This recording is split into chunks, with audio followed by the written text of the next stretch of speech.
নমস্কার বন্ধুরা, মাম্পির কিচেন চ্যানেলের আরও একটি নতুন ভিডিওতে জানাই তোমাদের সবাইকে অনেক অনেক স্বাগত। দেখেই বুঝে গেছো আজকে বানাবো নরম তুলতুলে পুরে ভরা ভাপা পিঠে। খুবই সহজে দেখাবো এবং লাগবে 2 থেকে 3টি উপকরণ মাত্র। তো কি কি উপকরণ নিয়েছি আর কেমনভাবে এই পিঠে বানালাম চলো তোমরা দেখে নাও। যারা কোনো দিন বানাওনি এই পিঠে তারাও কিন্তু অতি সহজে আমার এই রেসিপি থেকে বানিয়ে ফেলতে পারবে। তো দেরি না করে ঝটপট দেখে নাও কি কি উপকরণ আমি এখানে ব্যবহার করলাম। থাম্বনেল দেখে তো বুঝেই গেছো যে আজকে বানাবো ভাপা পিঠে। তার জন্য 3টে উপকরণ লাগছে। আজকে কিন্তু তোমাদেরকে আমি গোবিন্দভোগ চালের ভাপা পিঠে করে দেখাবো। এখানে নিয়ে নিয়েছি 500 গ্রাম গোবিন্দভোগ চাল। এখানে নিয়েছি আমি 1 বাটি গুড়। এই ভাপা পিঠের গুড়ের কোনো মাপ হয় না, যতটা প্রয়োজন লাগবে ততটা দেব।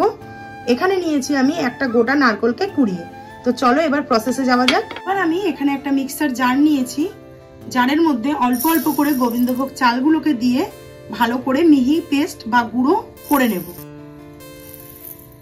গোবিন্দভোগ চালের ভাপা পিঠে কিন্তু একদম সেরা হয়, সেরা। যেমনই তোমাদের পিঠে করবার সময় ভেঙেও যাবে না, আর যখন ঠান্ডা হবে তখনও কিন্তু নরম থাকবে। আজকের পিঠেটা আমি যেই প্রসেসে তোমাদেরকে দেখাতে চলেছি।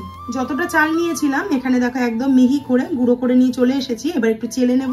এখানে একটা থালা নিয়ে নিয়েছি, তার উপরে নিয়ে নিলাম এরকম একটা চালনি। চালনির মধ্যে চালের গুঁড়োটাকে দিয়ে এবার চেলে নেব।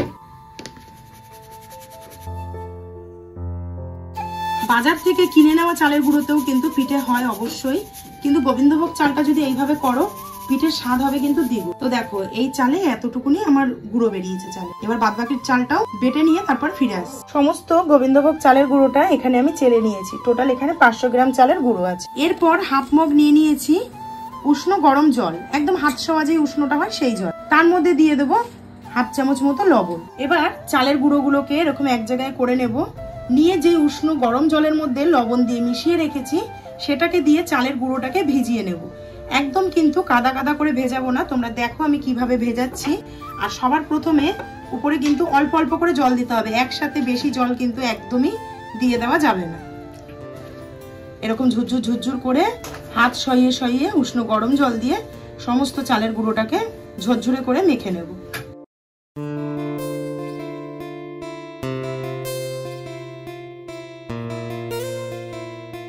এরকম করে হাতের সাহায্যে কিন্তু ভেঙে ভেঙে দিতে হবে যাতে ডেলা না পেকে যায়, সেটাকেও কিন্তু খুব পরিমাণে লক্ষ্য রাখতে হবে। খুব ভালো করে একদম চালের গুঁড়োগুলো এই যে এগুলো যেরকম একদম শুকনো আছে এরকম শুকনো কিন্তু একদমই রাখা যাবে না। আবারও অল্প পরিমাণে জল দেব। নিচে কিন্তু অনেক চালের গুঁড়ো এরকম শুকনো রয়েছে, সেটাকে কিন্তু আমি যেই প্রসেসে করছি এরকম উপর নিচ করে কিন্তু জল দিয়ে খুব ভালো করে মিশিয়ে নিতে হবে। উপর নিচ করে শুকনো চালের গুঁড়োকে তুলে তুলে একদম কিন্তু চালের গুঁড়ো এখানে আমার মাখা কমপ্লিট। এবার তোমরা কি করে বুঝবে যে চালের গুঁড়োটা সম্পূর্ণ জল দিয়ে মাখা কমপ্লিট হয়ে গেছে? এই চালের গুঁড়োর থেকে এরকম একটু চালের গুঁড়ো নিয়ে হাতের সাহায্যে মুঠ করে দেখবে হাতের মাপের শেপ চলে আসছে, তখনই কিন্তু বুঝতে হবে যে চালের গুঁড়োটা এখানে সম্পূর্ণভাবে মাখা হয়ে গেছে। এইবার এটা 10 থেকে 12 মিনিট একটু ঢাকা দিয়ে রাখবো চালের গুঁড়োটা সেট হওয়ার জন্য। তারপরই কিন্তু এক এক করে পিঠেগুলো গড়ে নেব। এবার জলের পরিমাণটা তোমাদেরকে বলে দিচ্ছি। আমি এখানে হাফ মগ জল নিয়েছিলাম, সেই হাফ মগ জলের হাফ জল আমার লেগেছে কিন্তু মাখতে। তো আমার এইটুকু লেগেছে 500 চালের গুঁড়োতে, তোমাদের কিন্তু কম বেশি লাগবে। শুধু হাতে মুঠ করে দেখে নেবে, তাহলেই কিন্তু জলের মাপটা পারফেক্ট হয়ে যাবে। তো রেস্টিং টাইমে রেখে এইবার ফিরে এলাম। এইবার এই চালের গুঁড়োটা আবারও চেলে নেব।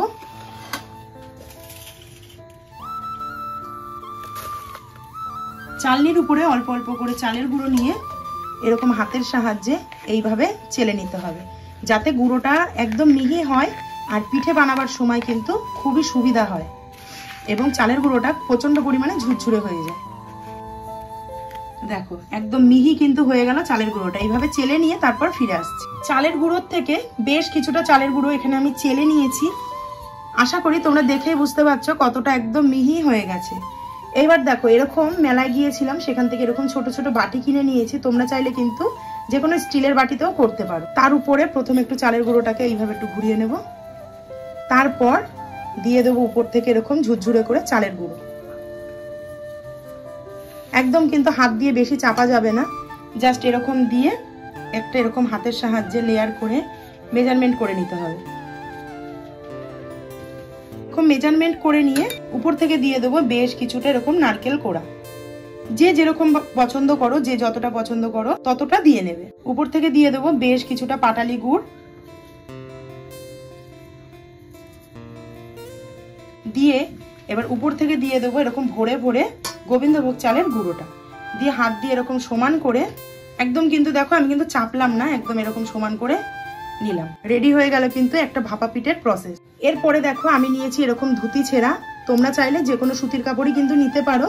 আর সেটাকে কিন্তু ভালো করে জল ন্যাকড়া করে নিয়েছি, মানে জল দিয়ে খুব ভালো করে ধুয়ে নিয়েছি। এবার এই বাটিটা নিয়ে তার উপরে দিয়ে দেবো এইভাবে, দিয়ে আস্তে করে নিচটা এইভাবে টেনে নেবো, মানে চেপে নেবো। হাত দিয়ে চাপলাম না, ন্যাকড়াটা দিয়ে হালকা চেপে নিলাম। এবার চলো ভাপা পিঠেটা বসিয়ে দিই। এখানে একটা হাঁড়ির মধ্যে খুব ভালো করে জলটাকে গরম করে নিয়েছি। এইবার এরকম একটা জালিদার ছাঁকনি নিচ্ছি, আজকে দুটো প্রসেসে দেখাবো তোমাদেরকে ভাপা পিঠে। তো সেই ছাঁকনিটা বসিয়ে দিলাম এই গরম জলের উপরে, উপর থেকে কিন্তু ভাপ বেরোনো শুরু হয়ে গেছে। এবার এর উপরে বসিয়ে দেবো এইভাবে ভাপা পিঠেটা, দিয়ে ন্যাকড়াটাকে খুলে বাটিটাকে তুলে নেব। দেখো বসিয়ে দিয়েছি। এবার এই ন্যাকড়াটাকে এইভাবে চাপা দিয়ে দেবো,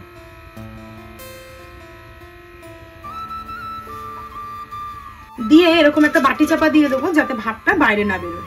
2 মিনিট মতো হয়ে গেছে। এবার আমি ঢাকাটা তুলে একটু দেখে নেবো পিঠেটা কত সুন্দর হলো। গ্যাসের থেকে নামিয়ে নিয়ে এসেছি, এইবার তোমাদেরকে তুলে দেখাই। পিঠেটা কিন্তু এখানে হয়ে গেছে সম্পূর্ণভাবে কমপ্লিট। 2 থেকে 2.5 মিনিট রাখলেই এক একটা পিঠে কিন্তু রেডি হয়ে যাবে। এই পিঠেটা তোমাদেরকে একটু তুলে দেখাচ্ছি, দেখো কত সুন্দরভাবে কাপড়টা উঠে আসছে।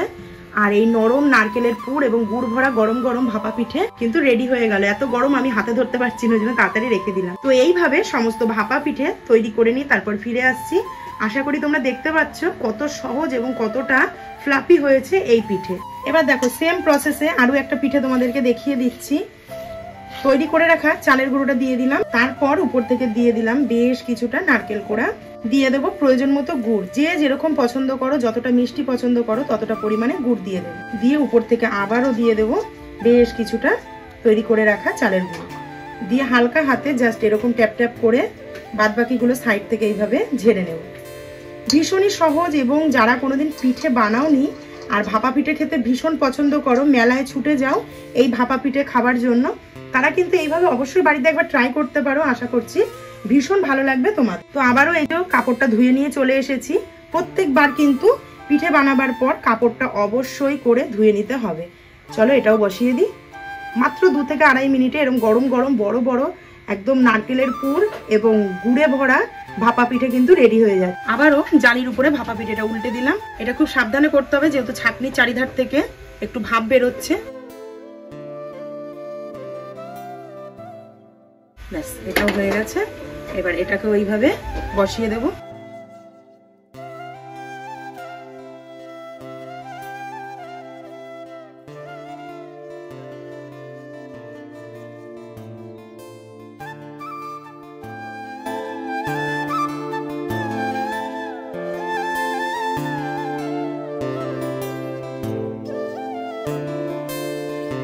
দুটো পিঠে তোমাদেরকে দেখিয়েছি চালনিতে। এবার ধরো চালনি নেই কারোর বাড়িতে, বা এইরকম ঝাঁঝরি তো আমাদের প্রত্যেকের বাড়িতেই থাকে, এর মধ্যেও কিন্তু ভাপা পিঠে খুবই সহজে করা যায়। তো চলো এর মধ্যেও তোমাদেরকে একটা করে দেখাচ্ছি।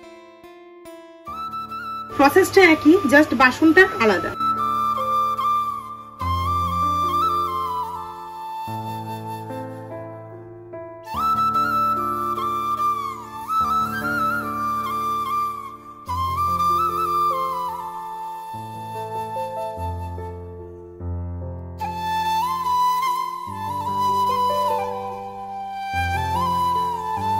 তো গরম গরম পিঠে তৈরি করেছি, আর বাবা বাজার থেকে এলো। বাবাকে বললাম একটু পিঠেটা খেয়ে আমাকে বলতে কেমন হয়েছে। তো আমার বাবা দেখো গরম ভাপা পিঠে খাচ্ছে।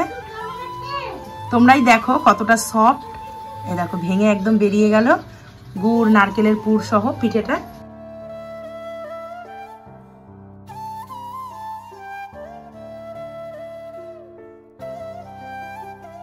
নাম্বার 1 ভাপা পিঠে আপনারা করে খাবে, খুব সুন্দর টেস্ট এবং খুব সফট। আপনারা খাবেন, বাড়িতে বানাবেন এই শীতের মধ্যে, খুব সুন্দর হবে। আর নলেন গুড় দিয়ে বানাবে। আর এই যে গুড় আর নারকেল দুটোই মুখে পড়ছে তো? গুড় আর নারকেল দুটোই মুখে পড়ছে, খুব সুন্দর লাগছে। আর যেহেতু গোবিন্দভোগ চাল, আশা করছি আরো বেশি ভালো লাগবে। একদম সফট।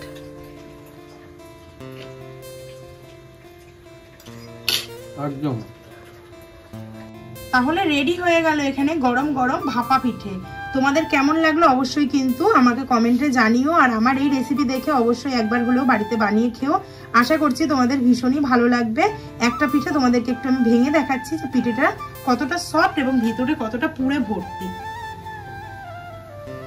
তো এই নিয়ে নিলাম একটা পিঠে, দেখো একদম কিন্তু সফট আর ভিতরে নারকেলের পুর এবং গুড়ে ভর্তি, পুরো অসাধারণ। একদম গরম গরম ধোয়া উঠছে।